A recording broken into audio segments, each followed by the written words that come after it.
Okay guys, hi. Today we're going to talk about how to do simulations of binomial probabilities. I'm going to use Excel to do these simulations. I'm going to do a separate video for how you can do this with your CAS, but I just think Excel makes the logic quite clear. So we're going to start with that and then I can show you how to do it with the CAS afterwards. For your checkpoint that you're going to do, you are welcome to use Excel or to try and do it in your CAS. If you do it in your CAS, you're going to take screenshots somehow there. So a binomial simulation, well, first it has to be a binomial problem. So remember, a binomial problem is one that has repeated trials, and there's only two outcomes that we care about. So that's the bi in binomial. Typically we call those outcomes success and failure, and what we really care about is how many successes they're going to be. We've got fixed probabilities on those outcomes. So each of these events, each of these trials is going to be independent of the previous trial. That's important. If the odds keep changing, then we don't have a binomial simulation. We have a different type of simulation. And then the last thing is that just that fact that what we're doing at the end of this is we're counting up how many successes we had. So we don't care about how the successes came about, we just care about how many of them there were. So if we have win, loss, win, win, that's going to be the same as loss, win, win, win. Both of them are just 3 wins. Okay, so that's the properties of a binomial distribution, a binomial problem. And I'm just going to show you how to simulate those using Excel. Right. So we're going to take as our problem something that you guys already know the answer to, but I don't yet, which is the best of 7 series between the Cavaliers and the Golden State Warriors coming up in the NBA Finals. The Golden State Warriors are favoured to win this, and they're actually very heavily favoured, and that's kind of the mystery we're going to solve using this simulation. Why is it that they're so heavily favoured? So let me give you a sort of a statement of the problem. Based on their previous games this year and on various other factors, the Golden State Warriors have approximately 62% chance of winning any given game against the Cleveland Cavaliers. Yet, most pundits think that it's a certainty that they're going to win the championship, which is a best of 7 matchup. Respected sports statistics site, for instance, 538, puts the odds at about 85% that they're going to win. Now, that's a big discrepancy between an 85% chance they're going to win the best of 7 and a 62% chance they're going to win any given game within that best of 7.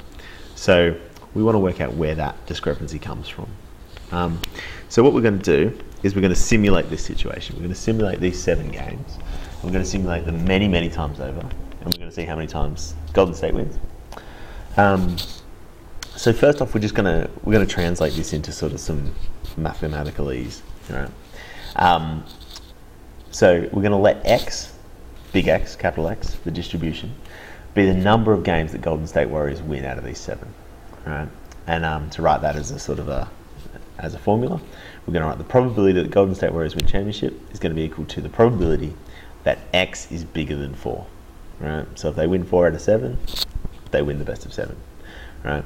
We're going to simulate the 7 games regardless of whether they would actually play those 7. So if Golden State Warriors win the first 4, then they've already won the championship, but we're still going to simulate the dummy ones afterwards. That just makes it easier to run the simulation without having to constantly stop and see whether we're for each 4. But it won't change the results. So first off, we need to check that this is a binomially distributed situation. X is binomially distributed, and the way we know that is because of this any given game bit. The any given game part tells us that the odds don't change every time, and the fact that we have multiple games tells us that we've got repeated trials. So that means we have a binomial situation. Okay, the next thing we need to find out is how many trials do we have in each experiment? Well, we have 7. So we have 7 games in the championship. So n equals 7, that's the total number of trials we're going to do in each model, in each experiment. And then lastly, we need to know P, which is the probability of success on any one trial, and that's going to be that 62%, not the 85. The 85, that's what 538 think is the probability for the whole, winning the whole championship, but P, remember in a binomial distribution, is the probability of success on any one trial. Okay? So just to reiterate, success here is going to mean a Golden State Warriors win in any one match. N is 7 because there's 7 matches, and the probability of success on any one trial is 0.62. Right. So now I'm going to flick across to Excel and show you how to simulate this situation. Okay, so I've just got a blank sheet here, and first off I'm just going to put in some of that data. I'm just going to say N is 7 and P is 0.62, and that's probably all I need there. Okay, then what I'm going to do is down here I'm just going to write, let's leave a gap, trial 1, 2, 3, 4, 5, 6, 7. Okay, so these are going to be my trials. Right. And then what I'm going to do is actually I'm going to give this P here a name, because I'm going to keep referring to that P, and I don't want to keep on having to say 0.62, typing that in every time. So what I'm going to do is I'm going to click on that square, and then I'm going to click in this box up here that says C3. So at the moment the name of this square is just C3 because that's a reference to where it is in the grid, but I'm going to give it the name PPP. Alright, so P is probability. I'm just writing PPP so it doesn't get it confused with one of these column names. Right, I'm going to hit enter, and now if I write equals PPP in any other square, it's going to call up whatever values in there. And if I change this square here to let's say 0.3, it'll change PPP over here, because this square here is just referring to this square here. Okay, so that's how Excel works. It lets you refer to other cells and use their values in calculations. Okay, so I'll just get rid of that. Let's put this back to its correct value, 0.62. Might make these ones at the top here nice and bold. Right. Okay, so we've got our 7 trials, and the first thing I'm going to do is a little bit strange. The first thing I'm going to do is I'm just going to put some random numbers into those fields next to each trial. So each trial is just going to be the selection of one random number. Right? So what I'm going to do is I'm going to click on that cell, and I'm going to type up here in this bar up here, I'm going to type equals rand, and then I'm just going to open the bracket and close the bracket. And what that's going to do is that's going to select a random decimal number somewhere between 0 and 1. Right? So just on that number line between 0 and 1, it's going to select some number at random. Right? And I'm actually going to do that 7 times over. So I'm just going to, I don't want to type that in every time. So what I'm going to do is I'm going to click there. I'm going to grab that little bar at the bottom there, that little dot, and I'm going to drag downwards. And that's just going to put the same formula in each of those cells. And notice that it picks 7 completely different random numbers. Right? So if I go to another cell now and I just do anything at all, let's say I type in equals PPP again, when I hit enter now, it's actually going to recalculate everything on the whole sheet, and that's going to include picking 7 new random numbers up there. So that's going to get annoying later. We're going to leave it like that for now, but we will find a way to stop that from happening later. Right. So if I just hit enter now, you see it gets 7 completely new random numbers. Right. Now, how does that help us? What we're going to do here is we're going to put win here, and that's going to say, well, did the Golden State Warriors win that game or not? Okay. And what I want to do here is I want to do a test. Right. I want to say, is this number here bigger or smaller than this number here? Now, if you think about it, because this has been randomly selected along a number line, there is a 62% chance that it's smaller than P, and a 38% chance that it's bigger than P. So what I can do is if I put in a formula that says, is this randomly selected number bigger than or smaller than P, then this random number becomes a pretty good proxy for whether the Golden State Warriors won their game that they had a 62% chance of winning. Now, if that doesn't make sense, maybe go back and listen to it a few times. But what I'm going to do here is I'm going to write equals if. And what if does is it does a test. It checks whether something is true or not. Right? So I'm going to write equals. Now, the equals just means I want you to do a calculation. Don't just write what I'm writing here. Right? If, and I want to say if this number here, and just click on it, that will bring up the reference to it, B6, is less than, and I want it to be less than PPP, the cell that we named before. Right? If that's true, And then we hit comma, and you notice that the prompt there says value if true, right? And what you can do is you could type in here, I could write GSW wins, right? And then I hit comma again, and the prompt says value if false, and I could write GSW loses, right? And if I hit enter there, what it does is it checks whether this number is bigger than P, and if it does, it says GSW loses. And let me just get it to recalculate. And now that number is smaller than P, so GSW wins. And what I'm going to do is, once again, I'm just going to fill that down. Now, as I fill down, notice that the references here are kind of clever. As I move down this column here, it's referencing the equivalent reference over in this column here. So Excel knows that when I'm moving down this column, I want it to refer to a different cell. I want it to take this new cell and check that one, right? But because this one here has a name, PPP, that one just always refers to PPP rather than moving down below the 0.62 there. So what that has done for me is it's generated a 7-game series, right? In this game here, the Golden State, you could think of this as the Golden State losing badly, right? In this game here, they've lost, but it's been a little bit closer. In this game here, they've won comfortably, right? They're well below that 0.62, right? And at the bottom here, we could just note whether the Golden State Warriors won or not, right? And we could just count up, well, how many did they win? 1, 2, 3. No, they didn't, right? I'm going to show you how to automate that process to say whether or not Golden State Warriors won the series or not. So I'm just going to leave a little blank gap there. You don't have to do that, but I'm going to leave it, right? And I'm just going to say count if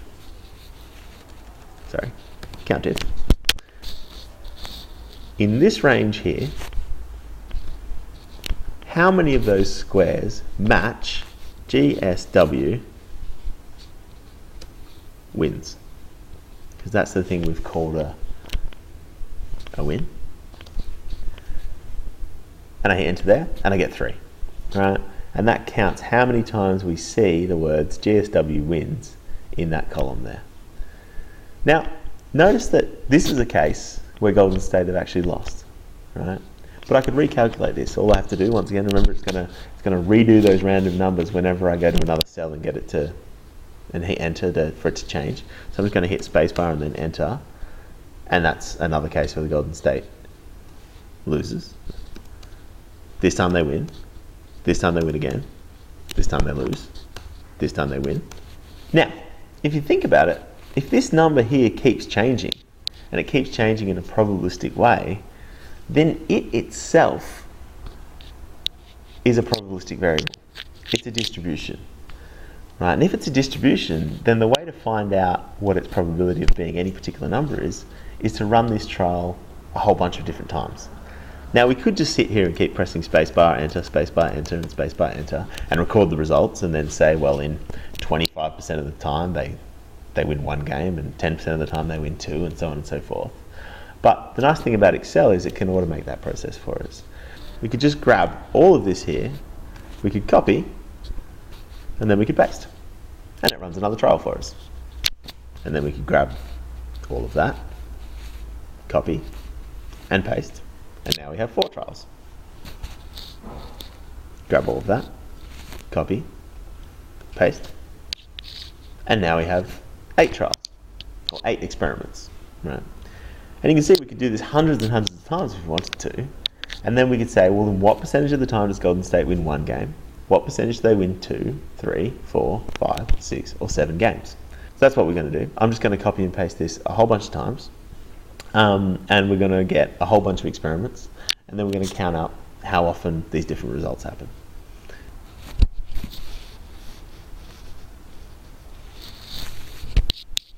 Okay, so I've now done that, and if we sort of scroll back through here, we'll see there's a whole bunch of different experiments we've run.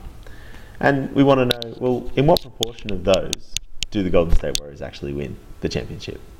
Right, well, they've won it there, and they've won it there, and they've won it there, and they've won it there, and they've won it there, and they've won it there, and they haven't won it there, and they've won it there, and they haven't won it there. But, once again, we've got Excel for a reason. We don't want to go through and count that. For whatever reason, in maths, we don't tend to care about what this actual number is here. What we care more about is what proportion it is. So what I'm going to do is I'm just going to write another line in below here. So this is number of wins. That's what we were counting there. But what we really care about is the fraction of wins. Whether the fraction is above 50%, that's going to be when the Golden State win. And when the fraction is below 50%, that's going to be when they lose. And that number there we actually call the sample proportion. And that's an important word for you to remember, sample proportion. So the sample proportion is what proportion of these experiments did we get a win on, right? So the sample proportion in this first case here is going to be 3 out of 7. So it's going to be equals this divided by 7. Now 7 though is our n, right? So why don't we just give n a name so that we could change that if we wanted to. So let's call n, let's not get too fancy, let's just call it n, just like p was p. Right, so what we're going to do is I'm going to say equals, and then what I want is that number there divided by n. So we're going to go equals, that one there, C14, divided by n. Right. And so 5 out of 7, that's 72%, 71.4%. Right, and I just want to do that in every cell along here. So once again, what I can do is I can copy and paste. You can definitely find a quicker, cleverer way to do this, by the way, but I'm just going to use copy and paste so I don't have to tell you any more Excel functions because I'm sure you're getting overloaded right now. Right, so we're just going to go all the way along there and we're going to fill in, and if you're really clever you'll see what I just did here. Instead of copying and pasting,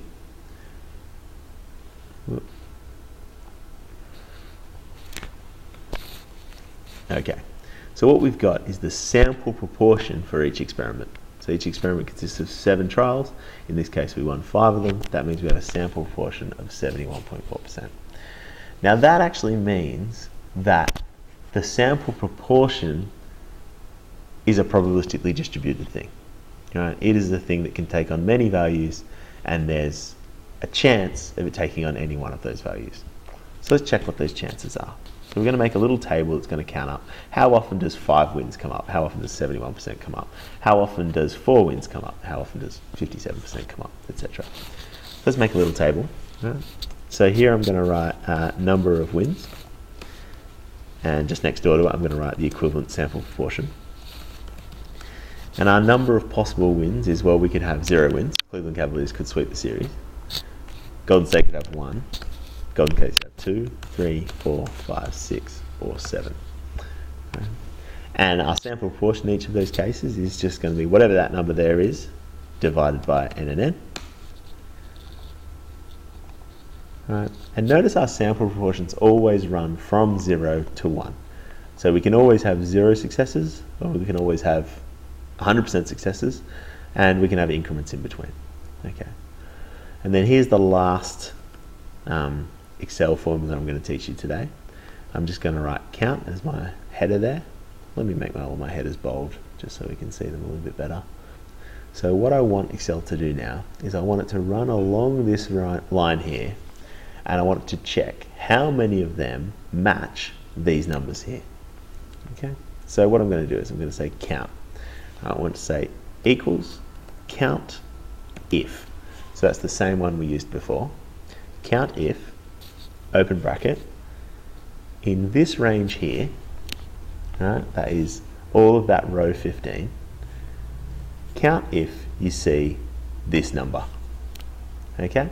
So I want you to look through that row there, and I want you to see, every time you see that number, add 1 to your tally. And we only had 1. Out of all those trials, we only had 1 time when a 0 came up. Well, but I'm going to fill that down, right? But if I just fill down, something goes wrong. Let me show you. Right? If I click in here, it's now looking at row number 17, right? And that's because I've filled down, and it thinks it should move all those references down with me, right? When I don't really want it to be 15, I don't really want it to be 17. I want it to be 15. Okay, so that would be the actual count that I want. In order to do that in Excel, what we do is we actually we click on there and we hit, on a Windows you can hit the F4 key, but if you don't have that, then what you want to do is you want to put dollar signs in front of everything. So if you put dollar signs are like locks. They lock that reference as being only look at row 15, never change. Okay, so I'm going to hit enter now, and I'm just going to do that filling process again. So I'm going to grab that handlebar, pull down. Okay, so what we get is that in this particular distribution here, we had one time when Golden State Warriors won 0 games, no times when they won 1 game, 9 when they won 2, 14, 27, 22, 24, 3.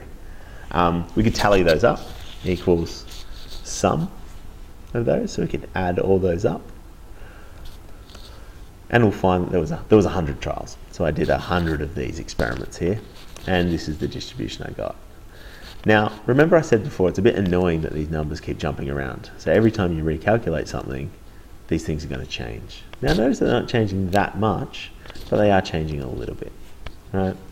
So what I'm going to do is, once you've got everything set out the way you want it, you've done all your trials, all the randomness is done, now we can actually lock in those values and just take them as something we can print out.